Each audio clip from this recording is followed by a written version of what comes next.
ఈ రోజున నన్ను ఇక్కడికి తీసుకొచ్చినటువంటి మా స్టూడెంట్, బైబిల్ కాలేజీలో కూడా నా స్టూడెంట్.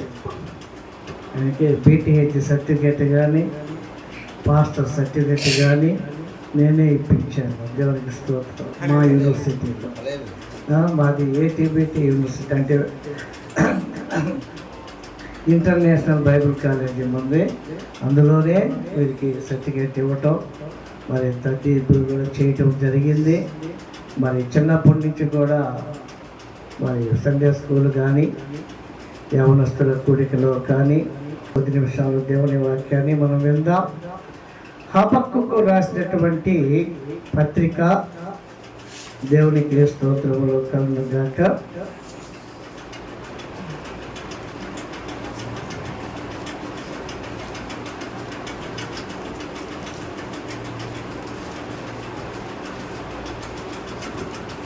ఏడు 772వ పేజీ. దేవునికి స్తోత్రములు. 772వ పేజీ హబక్కుకు రాసినటువంటి పత్రిక 3వ అధ్యాయము 17వ వచనాన్ని మనము చూద్దాం. దేవునికి స్తోత్రం.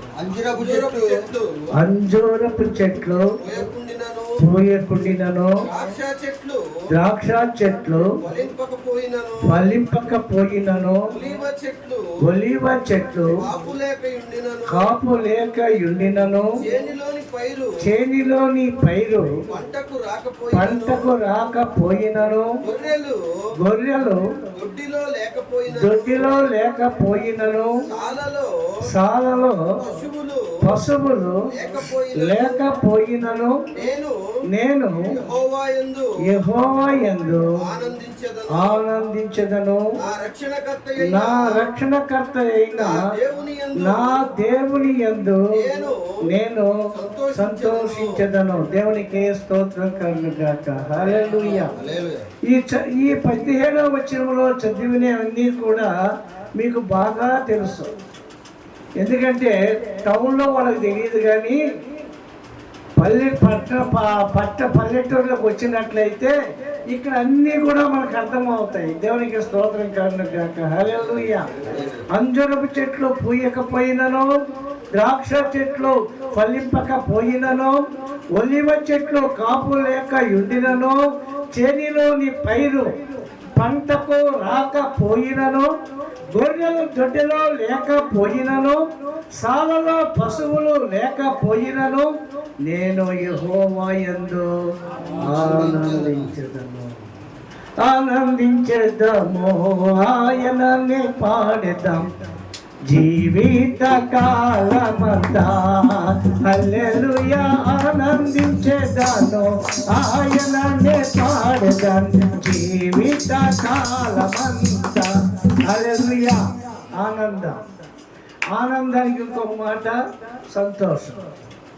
ఆనందానికి ఇంకొక మాట సంతోషం. ఆనందం ఉంటేనే సంతోషం, సంతోషం ఉంటేనే ఆ సంతోషము ఆనందం ఎక్కడ ఉంటుందో ఆ ఇల్లు సుఖశాంతులతో దీవించబడుతుంది. దేవునికి స్తోత్రం. ఆ యొక్క సంతోషము లేని ఇల్లు ఎలా ఉంటుందంటే, ప్రియమైన దేవుని బిడ్డలారా, సరిచేయనటువంటి ఇల్లు ఉంటాయి చూశారు. సరిచేయనటువంటి ఇల్లు, సరిచేయని అంటే ఎక్కడ పడితే అక్కడ పడేసి ఉంటాయి. ఎక్కడ పడితే అక్కడ పడేసి ఉంటాయి. దేవునికి అవి ఎవరు కూడా చూస్తూ ఉంటారు, కానీ వాటిని ఎవరు కూడా అయ్యో ఇది అడ్డంగా ఉంది, దీన్ని తీసి పక్కన పెడదాం, దీని ఈ అల్మరాన్ని శుభ్రంగా చదువుతాం అనేటువంటి ఉండదు. దేవునికి స్తోత్రం కలుగును గాక. అయితే ప్రియమైన దేవుని బిడ్డలారా, ఈ హబక్కుకు చెప్తున్న మాట ఏమిటి అంటే, దేవుడు నన్ను దీవించినా దీవించకపోయినా, దేవుడు నాతో వచ్చినా రాకపోయినా, నేను మాత్రం ఆయననే వెంబడిస్తాను. నేను మాత్రము ఆయననే వెంబడిస్తాను. ఏమైనా చేసుకొని ఈ దేహం ఆయనది, ఈ ఆత్మ ఆయనది. కాబట్టి దీనికి మేలు కలుగు చేసిన ఆయనే, కీడు కలుగు చేసిన ఆయనే. అవునా కాదండి? ఇప్పుడు మీ బిడ్డలు ఉన్నారండి, మీ బిడ్డలు మీ చేతికి ఎందుకు వస్తే మేలు చేస్తారా, కీడు చేస్తారా? చేతికి రాకపోతే ఏం చేస్తాడండి? దేవునికి స్తోత్రం కలుగును గాక. హల్లెలూయా.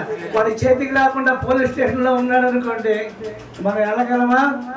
మనకి పేరు పోద్ది, మన పేరు ప్రతిష్టలో పోతాయి. ఓ ఫలానా కొడుకు కదరా వీడు, వాడిని విడిపించుకోవడానికి వస్తున్నాడు. ఎవరి పేరు పోతుంది? జైల్లో ఉండేవాడి పేరు కాదు పోయేది, దేవునికి స్తోత్రం, మన పేరు. అట్లాగే మనము దేవుని వెంబడించామనుకోండి, నీవు సరైనటువంటి క్రమశిక్షణలో ఉంటూ నీవు ఆశ్రయించబడకపోతే ఎవరికి చెడ్డ పేరండి? దేవుడికేగా. ఆయన చెడ్డ పేరు తెచ్చుకునేవాడా? మంచి పేరు తెచ్చుకునేవాడా? మంచి పేరు తెచ్చుకునేవాడు కదా. అయితే నిన్ను ఒక మొత్తుతాడు. ఎందుకని అంటే నీవు ఎక్కడైనా దారి తప్పిపోతావేమో క్రమశిక్షణలో పెట్టడానికి. ఎవరైతే బైబిల్లో ఒక మాట ఉంది కదా, బాలుడు నడవవలసిన త్రోవను వానికి నేర్పుము, వాడు పెద్దవాడైన తర్వాత ఆ బోధ నుండి తొలగిపోడు. దేని నుండి తొలగిపోడు? చెప్పిన మాటల నుండి తొలగిపోడు. మీరు తల్లిదండ్రులు బిడ్డలకు చెప్పే మాటల నుండి తొలగిపోరు. దేవునికి స్తోత్రం కలుగుగాక. హల్లెలూయా. ప్రియమైన దేవుని బిడ్డలారా, ఇక్కడ మనము చూస్తూ ఉన్నాం. ఆయన అంటున్నాడు, అబ్బకు నా చెట్లు, అంజూరపు చెట్లు పుయ్యకపోయినా పర్వాలేదు, నా పంట రాకపోయినా పర్వాలేదు, నా ఇంటిలో నా శాలలో మరి పశువులు లేకపోయినా పర్వాలేదు, గొర్రెలు అన్నీ పోయినా పర్వాలేదు, కానీ నేను మాత్రము నా దేవుణ్ణి నేను విడిచిపెట్టాను. దేవునికి స్తోత్రం కారణంగా రాజుగారు ఏం చేశాడు అంటే, ఒక ఊరిని ప్రేమించి ఆ ఊరికి మేలు చేయాలని చెప్పి ఒక 2 లారీల సరుకులు తీసుకొచ్చి వాళ్ళ ముందు పెట్టాడు. ఇదిగో మీకు అందరికీ ఇదిగో ఈ సరుకులు తీసుకొచ్చాను, ఎవరికి ఇష్టమైంది వాళ్ళు తీసుకుని వెళ్ళండి అన్నారు. ఎవరికి ఇష్టమైంది వాళ్ళు తీసుకుని వెళ్ళండి. ఈయన అనుకుంటున్న ఒక అబ్బాయి అంటున్నాడు, అలాగే నిలబడి చూస్తాడు. ఎవరి పాటికి వాళ్ళు తీసుకుని వెళ్ళిపోతారు. ఎవరికి దొరికిన దాళ్ళు పట్టు చేతికి ఎంత వస్తే అంత, ఏది వస్తే అది పట్టుకుని వెళ్ళిపోతా ఉన్నారు. దేవునికి స్తోత్రం కారణంగా. ఒకడు మాత్రం ఎవరు వస్తాడో ఎదురు చూస్తా ఉన్నారు, ఏం తీసుకెళ్దామా అని ఆలోచిస్తూ ఉన్నారు. రాజుగారు వీడిని బాగా పరిశ్రమ చేసి వాడిని పిలిచి, అరే అబ్బాయి, ఏంటి ఎంతమంది వచ్చి అవన్నీ తీసుకుని వెళుతున్నారు కదా, నువ్వేంటి ఏం తీసుకుని వెళ్ళవు అంటే, అవన్నీ నాకెందుకయ్యా రాజా, ఇవన్నీ నాకు అవసరం లేదు, ఇవన్నీ నాకెందుకయ్యా, నేనేం చేసుకుంటా, నాకు ఇవన్నీ అవసరం. మరి నీకేం కావాలంటే నువ్వే కావాలి అన్నాడు. దేవునికి స్తోత్రం కాదు. ఏం కావాలంటే నాకు ఇయ్యొద్దు, నాకు నువ్వే కావాలి అన్నాడు. దేవునికి స్తోత్రం కాదు. కారణం ఏమిటి అంటే, తండ్రి మన దగ్గర ఉంటే అవన్నీ మన దగ్గర ఉన్నట్టే. తండ్రి మీ తల్లిదండ్రులు మీకు లోటు ఏమైనా చేస్తున్నారా? చేయలేదుగా. అలాగే రాజు దగ్గర వీడు ఉంటే వీడికేమైనా లోటు ఉంటుందా? ఉండదు కదా. అయితే అదే దేవుడు మన దగ్గర ఉంటే ఇలాంటి ఎన్ని పండకపోతే మనకేంటి? పోషించేవాడు ఆయన. పోషించేవాడు ఎవరండి? ఆయన. దేవునికి స్తోత్రం. కాకులు ఉన్నాయి, పక్షులు ఉన్నాయి, ఏమి తిని ఏమి వడ్డించి ఏమి వడికించి అవి తింటున్నాయి. ఏమైనా పంటేస్తున్నాయా? ఏమైనా కూరుస్తున్నాయా? కోత కోస్తున్నాయా? కూరుచుకుంటున్నాయా? నిధిలో పెట్టుకుంటున్నాయా? సేవలులాగా సేవలు ఏం చేస్తాయండి? ఎండాకాలం ఏం చేస్తుంది? సమకూర్చుకుంటుంది. కాకులు పక్షులు సమకూర్చుకోగలవా? లేదు కదా. దేవునికి స్తోత్రం కాక. ప్రియమైన దేవుని బిడ్డ, పొద్దున్నే లేచి మీకు బాగా అనుభవం, చెట్టు కింద అన్నీ చేస్తాయి. చెట్టు పైన రాత్రి పొద్దున్నే లేస్తే ఒక అరుపు అరుగుతాయి, అన్నీ ఒక అరుపు అరుగుతాయి. మేము వెళుతున్నాము, మాకు సహాయం చెయ్యి, మాకు ధనం, మాకు ఆహారము సమృద్ధిగా దొరికేటట్టు నీ కాపుదల మాకు దయచేసి. కాపుదల ఎందుకు? బోయవాడి చేతిలో పడకుండా. బోయవాడి చేతిలో, వేటగాడి చేతిలో పాట ఉంది కదా. ఏం పాట? పాట ఉంది కదా, ఏంటంటే ఏంటంటే వేటగాని ఊరిలో నుండి నా ప్రాణాన్ని రక్షించావు, బలమైన రెక్కల క్రింద నాకు ఆశ్రయం ఇచ్చావు. వేటగాని ఊరిలో నుండి నా ప్రాణాన్ని రక్షించావు. ప్రియమైన దేవుని బిడ్డలు పాడుకుంటా పోతే చాలా టైం అయిపోద్ది. దేవునికి స్తోత్రం కలుగును గాక. వాక్యానికి ఒక పాట పాడతా. దేవునికి స్తోత్రం. నేను పాటగాడిని కదా, మా ఊరికి తెలుసు. దేవునికి స్తోత్రం కలుగును గాక. నేను పాటగాడిని కాదు, కానీ వాక్యానికి ఒక పాట పాడే శక్తి దేవుడు నాకు ఇచ్చాడు. దేవునికి స్తోత్రం కలుగును గాక. చూడండి, ఇక్కడ మనం చూస్తూ ఉన్నాం. హబక్కకు అంటున్నాడు, నాకేమీ లేకపోయినా ప్రభువా నీవు నాకు కావాలి, నీవు నాకు ఉంటే చాలు, నీవుంటే నాకు చాలు యేసయ్యా, నీ వెంటే నేను ఉంటా యేసయ్యా, నీవుంటే నాకు చాలు యేసయ్యా, నీ వెంటే నేను ఉంటా యేసయ్యా, నీ మాట చాలయ్యా, నీ చూపు చాలయ్యా, నీ నీడ చాలయ్యా, నీ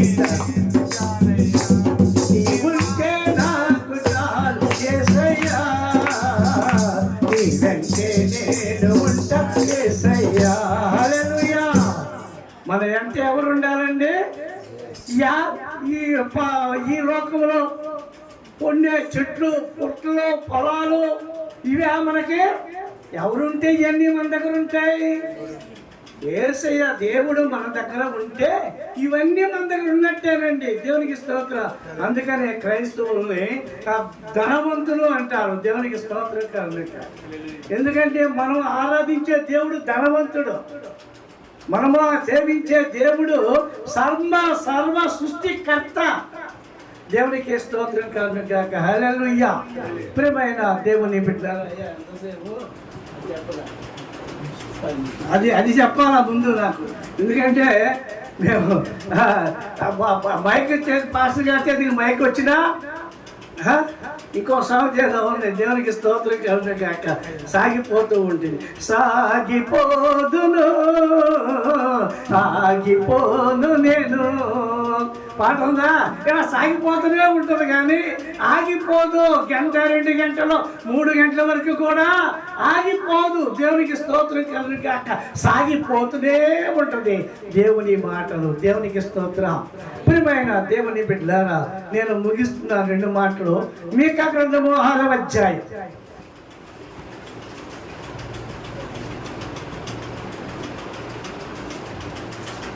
13, 14, 15 వచనాలు చదువుదాం. కాబట్టి నీవు బాగుపడకుండా నేను నీ పాపమును బట్టి నిన్ను పాడు చేసి మొత్తుదును. ఏమండి, ఎట్లా అండి? ఎందుకు పాడైపోతున్నామండి మనం? దేనికి పాడైపోతున్నాం మనం? దేనికి దేవుని దగ్గర నుంచి మనకి మేలు జరగటం లేదు? ఎందుకండి? మన పాపము మన దగ్గర ఉంచుకొని మన పాపాన్ని తీసివేసుకోకుండా మనము ఈ లోకములో జీవించుట వలన మనల్ని బట్టి దేవుడికి కోపం వస్తుంది. కోపం వచ్చిందా లేదు? దేవుడికి కోపం వస్తుందా లేదా? తప్పనిసరిగా దేవుడికి కోపం వస్తుంది. ఇక చూస్తున్నాం, చూడండి, మళ్ళొకసారి చదువుదాం. కాబట్టి నీవు బాగుపడకుండా నేను నీ పాపమును బట్టి నిన్ను పాడు చేసి మొత్తుదును. నీవు భోజనము చేసినను నీకు తృప్తిగా నేరదు. నీవెప్పుడు పస్తుగానే ముందువు. నీవేమైనా తీసుకుని పోయినను అది నీకుండదు. నీవు భద్రము చేసుకొని పోయినను దానిని దోపుడుకు నేను అప్పగించదను. దేవునికి నీవు విత్తుదువు గాని కొయ్యక యుందువు.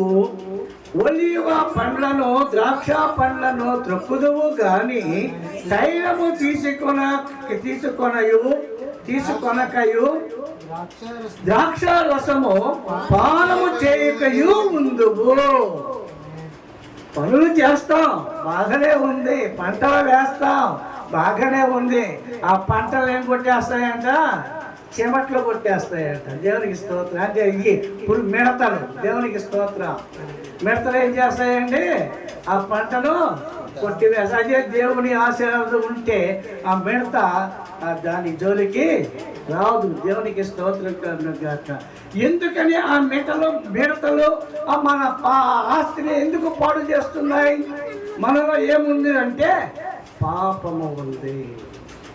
ఆ పాపమును మనము తీసివేసుకోకుండా, ప్రభువా నేను ఇంత కష్టపడుతున్నాను, నాకేంటి ఫలితం ఏమీ రాలేదు నాయన అంటే, నీ కంటిలో ఇంత దూరాన్ని పెట్టుకొని ఎదుటివారి కంటిలో ఇంత రోజులు ఎదుగుతావా అంటాడు దేవుడు. దేవుడికి నీ అంటే నీ పాపములను కప్పిపుచ్చుకొని, నీ పాపమును నీవు కప్పిపుచ్చుకొని ఎదుటివారి పాపాన్ని వెతికే వాళ్ళు చాలా మంది ఉన్నారు. అందుకనే వాళ్ళు ఎదగలేక అంటే అంటే లోకములో వాళ్ళు అన్యాయం చేసి సంపాదిస్తున్నారండి.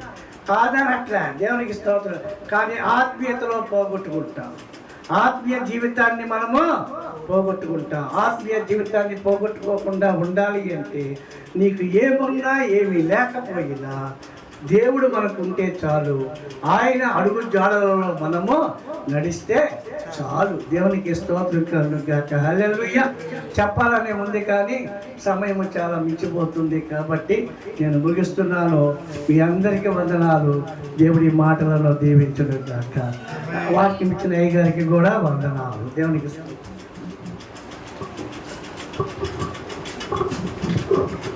స్తోత్రాలు. హల్లెలూయా. చాలా వందనాలు అయ్యారు. మా యొక్క సంఘానికి వచ్చి మంచి విలువైన మాటలు మాకు అందించారు. అందరూ మోకరించండి, చిన్న ప్రార్థన చేసుకుని